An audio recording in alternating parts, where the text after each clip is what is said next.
You have ridden for decades. You know a motorcycle engine is a precision instrument, not a lawnmower. But there is a silent killer in your garage right now. It isn't rust. It isn't a dead battery. It is the oil change mistake you made 3 months ago. It is slowly dissolving your engine from the inside out. Don't worry, today we will expose 19 deadly errors. From saving money on filters to trusting the wrong viscosity that lead to total engine failure. These are the traps that catch even experienced mechanics. Ready to protect your investment? Let's count them down. Number 19, the car oil trap. This is the most common and easiest way to completely destroy a motorcycle clutch. And it happens because riders try to save easy money at the auto parts store. Most motorcycles use a wet clutch. The clutch plates are immersed and bathed in the same oil that lubricates the pistons. Car oils contain powerful friction modifiers, additives like molybdenum designed to make the oil as slippery as humanly possible to improve fuel economy. These modifiers chemically bond to your clutch plates and cause them to slip permanently. Once that chemical bond is established, you cannot wash it off. You are looking at a clutch replacement bill that can easily exceed $500. Always look for the essential JASOMA or MA2 rating on the back of the bottle. That official stamp guarantees the oil is safe for wet clutches. If it says energy conserving in the donut symbol, for the love of your engine, do not put it in your bike. I know a rider named Thrifty Tom who owned a pristine Honda VFR 800. He bragged incessantly about saving $30 by using generic car oil from a discount bin. 2 weeks later, he tried to merge onto the highway. He hit the throttle, the RPM screamed at 10,000, but the bike stalled at 40 miles per hour. The friction modifiers had permanently glazed his clutch plates. That $30 saving cost him a staggering $600 in parts and labor to replace the entire clutch pack. He never bought car oil again. The wrong oil kills the clutch, but our next mistake leaves the most dangerous sludge right inside your engine block, and almost everyone is guilty of doing it on a Saturday morning. Number 18, the cold drain shortcut. It is Saturday morning. The bike has been sitting undisturbed all week. You decide to change the oil cold to save time and avoid burning your fingers. You pull the plug, the oil drains out slowly, and you think you are finished. You are terribly wrong. You just left the most toxic contaminants inside your engine. Oil does two vital things: lubricate and clean.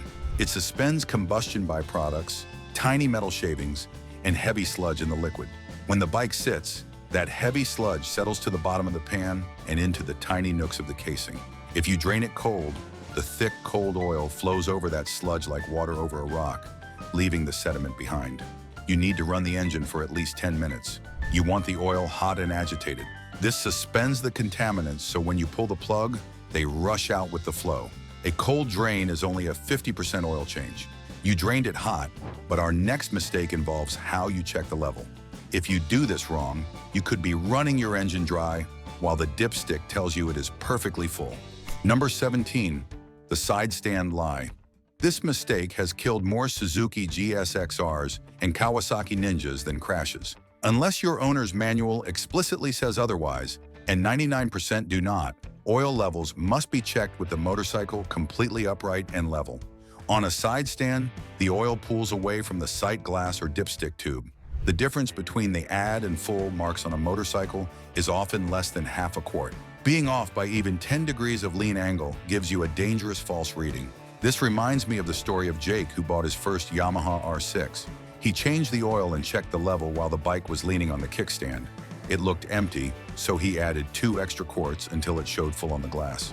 He started it up, and within 5 minutes, white smoke was billowing out of the exhaust. He had pumped so much oil into the crankcase that it blew past the piston rings and flooded the combustion chamber. He spent the next 3 days draining the oil, cleaning spark plugs, and praying he hadn't bent a connecting rod. We are saving engines today. If you want to know which maintenance hacks are outright scams and which ones are sacred gospel, smash that like button and subscribe to the channel. We are building a community of riders who know how to wrench smart. You checked the level right, but you tried to save 50 cents on a tiny piece of metal. Our next mistake ruins a $300 part to save a single penny. Number 16, the crush washer gamble. It is a tiny ring of copper or aluminum that sits on your drain bolt. It costs 50 cents. You look at the old one and think, it looks fine, I'll just use it again. This is a textbook example of pathetic false economy. A crush washer is designed to do exactly that. Crush. When you tighten the bolt, the washer deforms to create a perfect seal against the imperfections of the oil pan. Once it has been crushed, it effectively becomes work-hardened. It will not crush again. To get it to seal a second time, you have to over-torque the bolt. This is where the disaster happens. You crank on the bolt to stop the drip, and suddenly, snap. You strip the delicate threads out of your soft aluminum oil pan. Now you are looking at replacing the entire oil pan, a $300 bill plus labor, or trying a sketchy and unreliable thread repair. Change the washer every single time. You changed the washer, but you trusted the manual way too much. Our next mistake involves pouring blindly and assuming the factory knows exactly how much oil is in your specific bike. Number 15, the volume mistake. You open your owner's manual. It says oil capacity, 3.8 liters. You measure out exactly 3.8 liters and pour it in. You are now significantly overfilled. How? Because the manual lists the dry fill capacity, the amount of oil needed for a brand new, dry engine being built at the factory. When you do an oil change, you never get every single drop out. There is always residual oil in the oil cooler, the cylinder head, and the clutch basket. That 3.8 liters might actually be 3.4 liters for a service fill. If you dump in the full amount, you overfill the crankcase. The correct method is to pour in roughly 80% of the specified amount, start the bike, let it run, shut it off, wait a few minutes, and then top it off using the sight glass or dipstick as the final and absolute authority. Never pour blind. You filled it right, but you made a terrible mess. Our next mistake is the classic double O-ring disaster, and it turns your garage floor into an EP, a super fun site. Number 14, the double O-ring disaster. This usually happens on spin-on filters, like you find on cars or modern Triumphs and Yamahas. You unscrew the old filter and throw it in the trash. You screw the new filter on. You start the bike. 3 seconds later, oil is spraying everywhere at a devastating 50 psi. What happened? The rubber O-ring gasket from the old filter stuck firmly to the engine block. You didn't check. You screwed the new filter on top of the old gasket. This creates a double O-ring seal, which cannot hold pressure. As soon as the oil pump spins up, it violently blows the gasket out. If this happens while you are riding, it sprays oil directly under your rear tire. It is an instant death trap. The filter is tight, but the filter itself is the problem. Our next mistake is buying the cheapest filter on Amazon and realizing too late that cardboard does not belong in a precision engine. Number 13, the cheap filter implosion. You spent $60 on premium synthetic oil, but you bought a $4 unbranded oil filter online. You have just utterly wasted your money. Cheap filters are not just poor at filtering, they are structurally dangerous. Inside an oil filter, there is filter media and a bypass valve. On cheap filters, the media is often glued poorly. Under high RPM or high oil pressure, the paper can collapse or disintegrate, sending chunks of cardboard directly into your oil galleries to plug up the flow to the camshafts. Furthermore, cheap filters often have weak anti-drain back valves. This valve keeps oil in the filter when the bike is off. If it fails, the oil drains back into the pan, meaning every time you start the bike, the engine runs dry for 3 vital seconds while the pump refills the filter. Those seconds of death add up to massive wear over years. Buy OEM or reputable brands like High Flow or K&N. The filter is good, but you decided to play chemist. Our next mistake is the additive cocktail, where good intentions lead to chemical warfare inside your crankcase. Number 12, the additives cocktail. We get it. You want your engine to last forever. You see a bottle of Engine Restore or Super Slick treatment and think it will help. Stop immediately. Motorcycle oil is a carefully and delicately balanced package of chemistry. When you add aftermarket additives, you are upsetting that critical chemical balance. Many additives contain compounds that can cause the oil to foam. Foaming oil introduces AIR bubbles into the lubrication system. Air does not lubricate. Under load, these air bubbles collapse, allowing metal-to-metal contact. Additionally, many of these additives will violently attack the friction material on your clutch plates, leading to the same slipping issues as car oil. If you use a high-quality motorcycle-specific oil, it already has the perfect additive package your engine needs. Do not play chemist. We are deep into the list, and the mistakes are getting more and more expensive. If you have ever stripped an oil pan bolt, Tell me your absolute horror story in the comments. Let's share the pain so others don't have to feel it. The chemistry is right, but the timing is wrong. Our next mistake involves winter storage, and it is the reason your bearings look pitted and destroyed in the spring. Number 11, the winter neglect. Used engine oil is full of combustion byproducts, specifically sulfur and water. When these mix, they form mild sulfuric acid. If you let that sit in your crankcase all winter, that acidic oil is slowly etching your soft bearing surfaces and corroding the internals. By spring, the damage is done. We spoke to a collector who bought a vintage Triumph that had been parked perfectly for 5 years. The previous owner just parked it without changing the oil. When they opened the engine, the crankshaft bearings were pitted and scarred. The acidic oil had eaten into the metal like termites in wood. A simple oil change before storage would have saved a $3,000 engine rebuild. The oil is fresh, but is it the right type? Our next mistake is the synthetic myth that terrifies owners of vintage bikes, often leading them to use inferior oil. Number 10, the synthetic myth. There is an old wives' tale that says, don't put synthetic oil in an old bike, it will cause leaks. So riders put cheap conventional mineral oil in their 1980s classics. Here is the undeniable truth. Synthetic oil does not create leaks, it only cleans. Synthetic oils have high-quality detergents. If your old bike has seals that are cracked and hardened, they might be currently plugged up by sludge and varnish. The synthetic oil cleans that sludge away, revealing the leak that was already there. But using high-quality synthetic is significantly better for air-cooled engines because it resists heat breakdown far better than mineral oil. An air-cooled Harley or Ducati gets incredibly hot in traffic. Mineral oil can break down and turn to black water at those temperatures. Do not fear the synthetic. Fix the seals. The oil is chosen, but the bolt is the problem. Our next mistake involves a tool that many riders use, but few use correctly. It is the torque wrench ego. Number 9, the torque wrench ego. If your drain bolt calls for 15 foot-pounds and you use a torque wrench that goes from 10 to 150, it is likely wildly inaccurate at 15. You might actually be applying 30 pounds. We have seen countless cracked oil pans because a guy thought he was clicking at 15. For motorcycle maintenance, you need a 1/4 inch or 3/8 inch drive torque wrench that is precisely calibrated for inch-pounds or low foot-pounds. Using the wrong tool is just as bad as guessing. A DIY mechanic named Carl decided to do his first oil change on his Ducati Monster. He borrowed his neighbor's massive torquey wrench used for truck lug nuts. He set it to the lowest setting, put it on the drain bolt, and pulled. He waited for the click. He kept pulling. Crack. The entire area around the drain plug split open. He had to tow the bike to a dealership and pay $400 for a new oil sump cover, all because he used the wrong tool for the job. The bolt is tight, but the funnel was dirty. Our next mistake is how you introduce sand directly into your cylinders. Number 8, the dirty funnel contamination.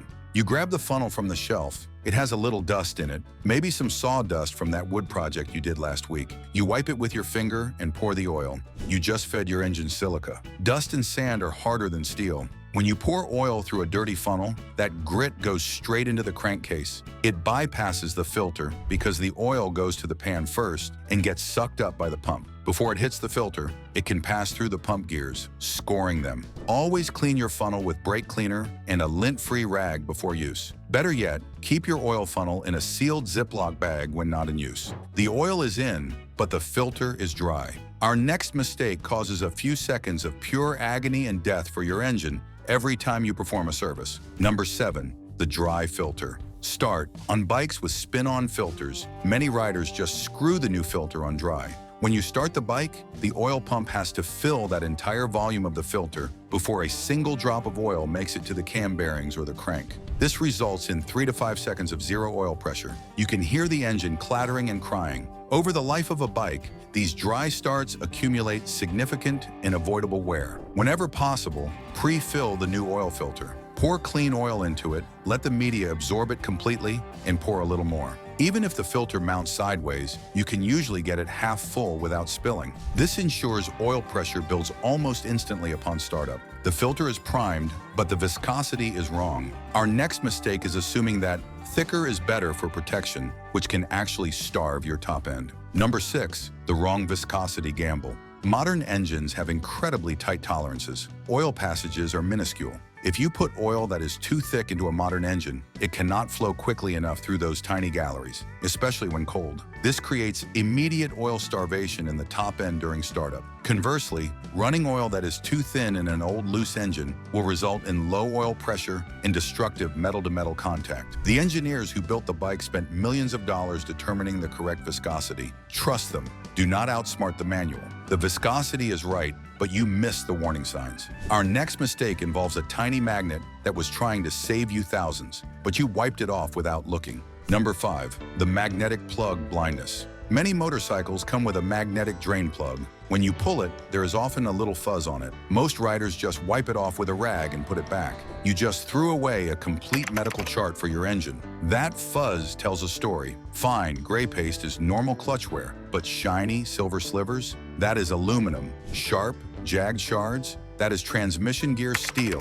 Gold or copper flakes? That is your main bearings disintegrating. Investigate the magnet. We are now in the top 4. These are the mistakes that will haunt you forever. If you are getting value from this list, consider checking the description for links to the proper tools and filters we recommend. Don't cheap out on maintenance. You checked the magnet, but you forgot the other filter. Our next mistake kills scooters and vintage bikes by the thousands.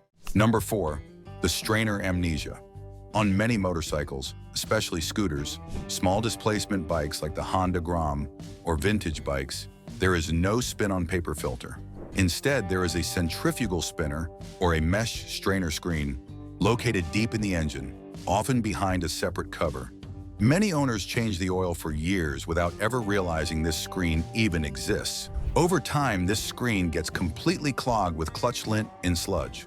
Eventually, it blocks oil flow to the pump, and the engine instantly seizes. Check your manual. If you don't see a spin-on filter, you almost certainly have a strainer or spinner that needs to be physically removed and thoroughly cleaned. A Honda Grom owner brought his bike into the shop complaining of a loud knocking sound. He claimed he changed the oil religiously every 1,000 miles. The mechanic opened the side case and found the oil spinner. It was packed solid with a concrete-like sludge of clutch material. The oil couldn't get through. The connecting rod bearing had failed due to starvation. The owner had changed the oil, but he had never cleaned the filter that actually mattered. The screen is clean, but the bolt head is stripped. Our next mistake is using the wrong socket, turning a 10-minute job into a 3-hour nightmare involving a drill. Number 3, the rounded bolt nightmare. Drain bolts are often made of soft metal, and they are often shallow. The mistake riders make is using a 12-point socket or an adjustable wrench to remove them. A 12-point socket grips the corners of the bolt head. Because the bolt is soft, it is very easy to round those corners off. Once the bolt is round, you are in deep trouble. You end up using vice grips, which chews it up further. Always use a 6-point socket or a box end wrench on drain bolts. A 6-point socket grips the flat sides of the bolt head, making it almost impossible to strip. And never, ever use an impact gun to tighten a drain plug. Our next mistake is counterintuitive because you think more oil is safer. Let's see how wrong you can be. Number 2, the overfill catastrophe. When the oil level is too high, the spinning crankshaft dips into the oil bath. This acts like a blender, whipping the oil into a froth of foam. The oil pump sucks up this foam. Air bubbles are compressible, oil is not. When air hits the high-pressure bearings, the lubrication film collapses, and the bearings grind violently against the crank. Overfilling also dramatically increases internal crankcase pressure, which can blow out your output shaft seals and valve cover gaskets. It is better to be slightly low than to be slightly high. A touring rider on a big BMW Boxer engine decided to top off his oil mid-trip. He overfilled it significantly. 50 miles later, he noticed oil all over his left boot. The pressure inside the crankcase had spiked so high that it pushed the main seal right out of the engine block. He was stranded on the side of the highway, with oil pouring out of the bike like a severed artery, all because he thought more is better. Do you like this video? Click that like button, and if you want to support us even more, become a member. Have early access to the newest videos. The level is perfect, but the schedule is wrong. Our number 1 mistake is the reason engines die young, and it has nothing to do with the type of oil, but when you change it. Number 1, the interval stretch. The oil still looks gold. It's fine. I only rode 500 miles this year. I don't need to change it. The manual says 8,000 miles, so I'll wait. This is the #1 engine killer. Oil breaks down in two ways: contamination and shearing. In a motorcycle, the transmission gears act like scissors, physically shearing the oil molecules and thinning the viscosity. A 10W40 can shear down to a 10W20 in just 2,000 miles of hard riding. Furthermore, the time factor is critical. As we mentioned, acid builds up over time, regardless of mileage. Stretching the interval to save $50 on oil is a gamble with a $5,000 engine. Change it at least once a year, regardless of mileage. Change it sooner if you ride hard. Oil is cheap. Engines are expensive. Click the next video to continue the road trip. Join our tribe by subscribing. And if you want to support our channel and have early access on the newest videos, become a member. And don't forget to like this video. Ride safe and wrench smart.